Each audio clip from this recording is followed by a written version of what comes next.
Did you get a chance to see any of the comments? Would you believe it? I saw it at 3 o'clock this morning. Oh. And it was actually off of Dr. Tupola's Instagram, in which she played that clip of the person voicing her opinion about not hearing everything in English. And then there were, I believe it was Tommy Waters, it was Esther Kia'aina, and of course Dr. Tupola herself, that all voiced their opinions back, explaining how important Olelo Hawai'i is in all realms in everything that we do, because it's an official language of the state of Hawaii. Yeah, of course, Hawaiian being official language and then English being the other one. So people can testify, and as you and I both know, we can go to the bank, we can write a check in Hawaiian, and they have to accept it. I mean, Absolutely. It's just, we're going to have Council Member Tupola with us.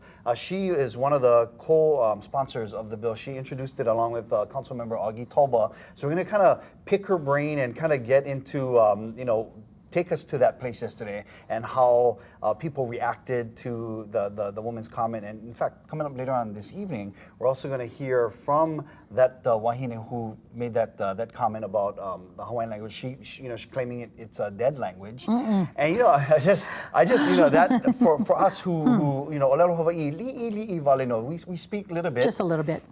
It can kind of be hurtful because of the history of what our kupuna had to endure from back in the day of the language being pretty much suppressed. Yeah, being kept from speaking the language that is theirs, right? And being in Hawaii, speaking Hawaiian, it's something that I believe is a right that we have as citizens. And again, we are, as a state of Hawaii, it's the only state in the entire union that recognizes a second language. Yeah. And that, of course, is English, Hawaiian being the first, right? And I think two things I came away with on this. Number one, of course, when she said dead language, my ku'e nest went, but she got her ihepa. She got a little bit worked up. A little bit hot under the collar. Little bit. But I think number two, I think what happened was this bill is important, especially for our kupuna who are having to pay. It's hundreds of dollars, vehicle registration. Depending on the weight of the vehicle. And if our kupuna is driving one lifted truck, with big tires.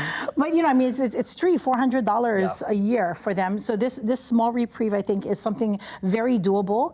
But I think that this particular instance kind of overshadowed the importance of that bill. Yeah, Bill 62. In fact, as we mentioned earlier, Council Member Andrea Tupola, who co-introduced the bill, will join us in about 10 minutes from now. And also coming up in Island News at 5, our Kristen Concilio speaks with a woman who made the dead language comment. Hear her message to the City Council members, again, coming up in our News at 5. Right now, we send things back to the news desk with our Leu i Koholokula.